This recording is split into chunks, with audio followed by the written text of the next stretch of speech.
Halo semuanya, balik lagi di kelas Bahasa Indonesia.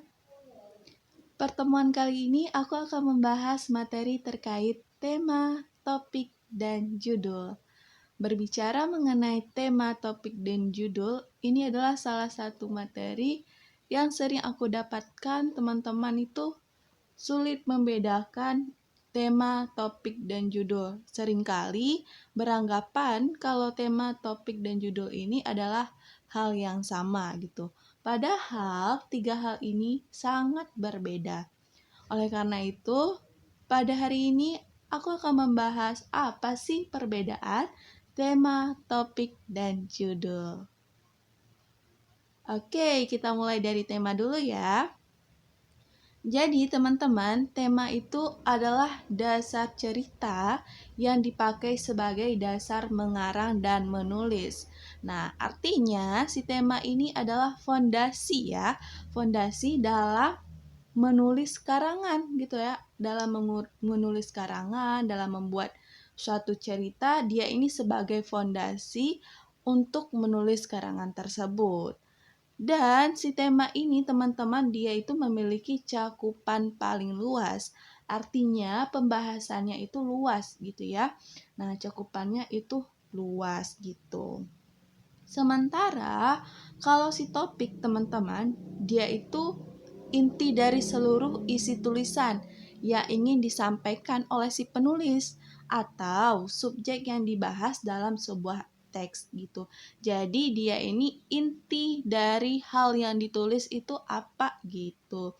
Nah, atau teman-teman bisa mengingat juga kalau si topik itu subjek yang dibahas dalam sebuah teks. Subjek yang dibahas di dalam teks tersebut yang sering disebut-sebut di dalam teks. Nah, itulah si topik gitu. Topik ini teman-teman dia itu berupa frasa ya. Jadi dia bukan kalimat ya. Dia berupa frasa minimal terdiri dari 2 kata gitu. Nah, cakupan dari si topik ini teman-teman dia itu lebih luas daripada si judul dan lebih sempit daripada si tema gitu. Artinya pertama yang lebih luas itu tema dulu, lalu disusul oleh si topik gitu ya. Nah, sementara kalau judul teman-teman, dia itu adalah suatu yang digunakan untuk menandai suatu karangan atau sering disebut kepala karangan. Nah, jadi kalau judul ya, mudah ya, dia itu yang di dalam tulisan, dia itu berada di paling atas gitu ya, yang ada di paling atas. Kalau di buku, ya jelas teman-teman, dia itu ada di sampul buku. Nah, itulah judul gitu ya. Nah, si judul ini teman-teman, dia itu memiliki cakupan paling sempit di antara tema topik ya, di antara tema dan topik. Jadi judul memiliki cakupan paling sempit. Dalam menulis judul, teman-teman, kita nggak bisa menulis judul sesuka hati ya, tapi harus ada syarat-syarat yang dipenuhi dalam menulis judul. Jadi ada syarat-syarat yang harus kita perhatikan sebelum menulis judul gitu. Yang pertama, syarat pertama itu dia harus relevan. Artinya apa? Dia itu harus menggambarkan isi, teman-teman.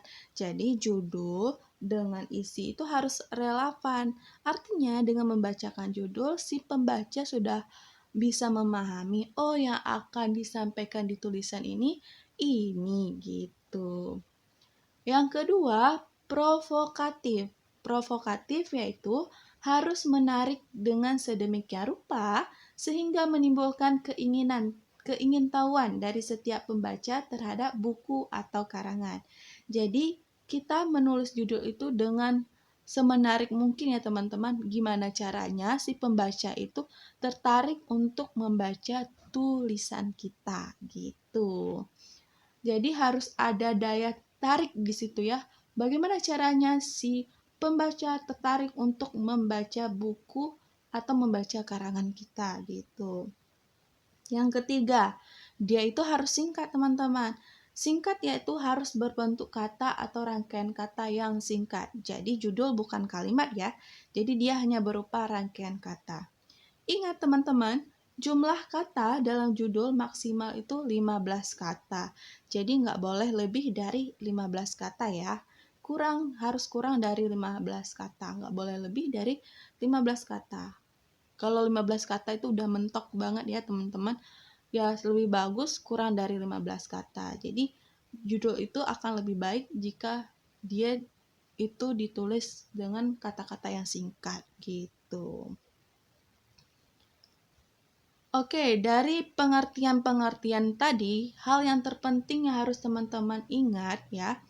Yang pertama, kalau si tema itu dia itu memiliki cakupan atau jangkauan paling luas dan umumnya bersifat abstrak.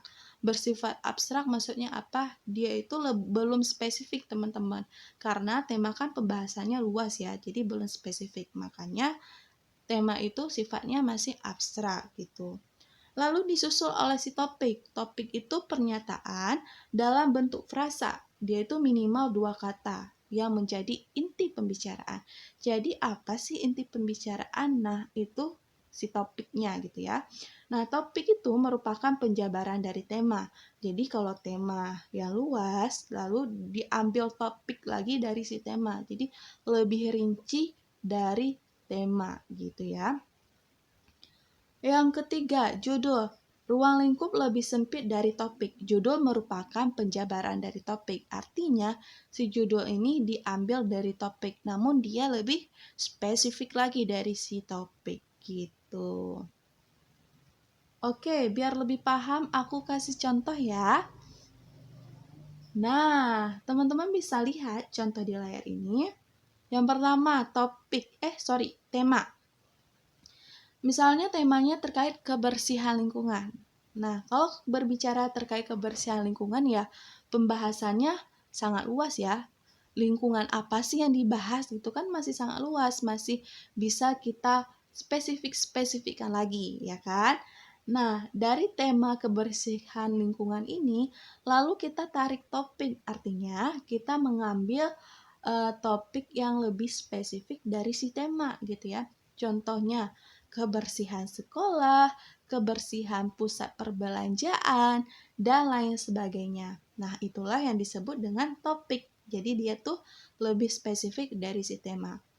Sementara judul teman-teman kita ambil dari si topiknya itu lebih rinci lagi atau lebih sempit lagi ruang lingkupnya dibandingkan topik. Nah, contoh judul misalnya untuk topik yang pertama itu kebersihan sekolah. Kita ambil judul budayakan membersihkan kelas sepulang sekolah. Nah, itu ya, itulah yang disebut dengan judul. Dia itu lebih spesifik lagi dari topik itu. Artinya di judul itu pembahasannya akan lebih dipersempit gitu.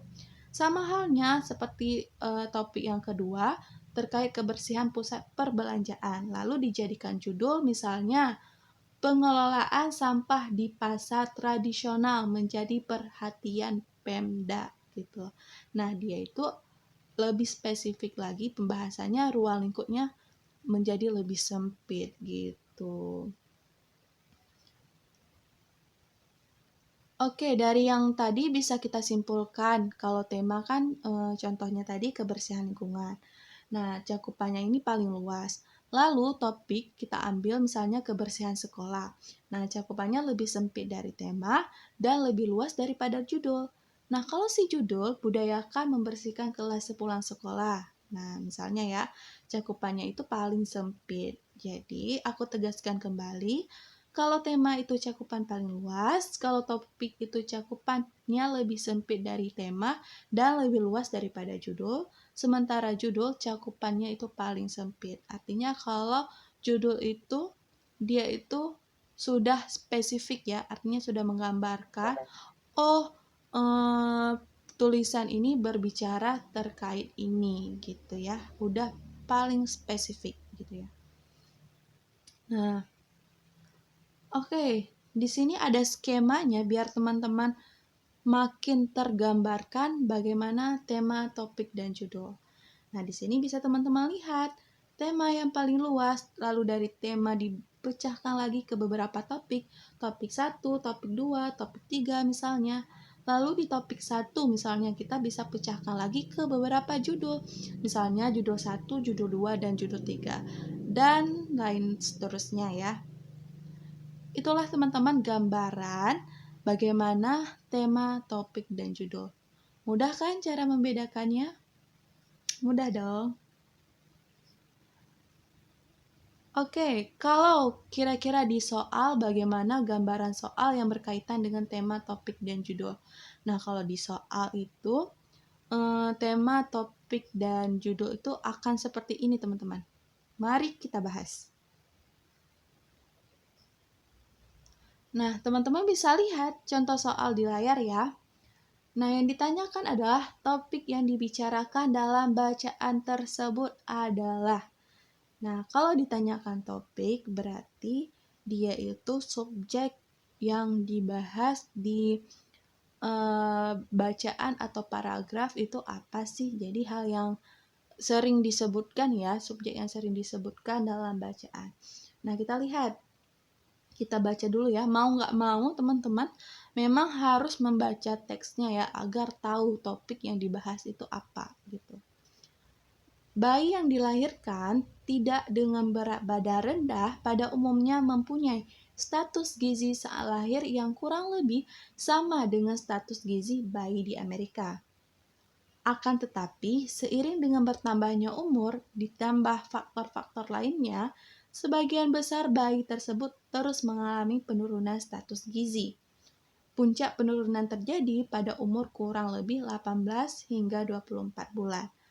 Pada kelompok umur inilah prevalensi balita kurus dan balita pendek mencapai titik tertinggi. Setelah melewati umur 24 bulan, status gizi balita umumnya mengalami perbaikan meskipun tidak sempurna. Nah, dari hal tadi kita bisa analisis ya, topiknya itu apa. Oke, kita analisis satu-satu opsinya, mulai dari opsi D, prevalensi balita kurus dan balita pendek. Nah, kalau ini kan bukan hal yang terus dibicarakan ya, jadi bukan topiknya, dia hanya disinggung pada salah satu kalimat dalam paragraf tersebut. Oleh karena itu, jawaban yang D ini kurang tepat ya teman-teman. Yang C, kasus gizi buruk pada balita. Nah, ini bukan juga, karena kenapa? Di dalam teks ini fokusnya bukan terkait kasus gizi buruk pada balita ya. Jadi jawaban yang C juga salah nih. Lalu yang B, perbandingan gizi balita di Indonesia dan Amerika. Nah, di sini nggak dibahas ya terkait perbandingan gizi balita di Indonesia dan Amerika. Di sini hanya menyebutkan kalau status gizi saat lahir yang kurang lebih sama dengan status gizi bayi di Amerika. Ini hanya disinggung di kalimat pertama ya di paragraf tersebut. Jadi fokusnya bukan terkait perbandingan gizi balita gitu ya teman-teman. Lalu yang A, status gizi balita. Nah, ini dia yang paling tepat karena kenapa? Di dalam teks ini berbicara terkait status gizi. Oleh karena itu, jawaban yang paling tepat adalah yang A. Oke teman-teman, itu ya gambaran soal dalam tema atau materi terkait tema, topik, dan judul ya. Sama halnya juga kalau ditanya terkait tema dan judul. Nanti teman-teman tinggal lihat kalau tema nanti sesuaikan dengan bacaan atau paragraf dan pilih jawaban yang paling sesuai. Ingat kalau tema itu yang paling luas ya, jadi jangan pilih yang spesifik gitu. Jadi yang pembahasannya paling luas gitu. Sementara judul teman-teman tinggal pilih nanti jawaban yang paling spesifik dari bacaan tersebut. Gitu deh, mudah ya. Oke teman-teman, sekian untuk pertemuan kita hari ini terkait tema, topik, dan judul. Semoga bisa dipahami. Terima kasih, sampai jumpa pertemuan selanjutnya. Bye!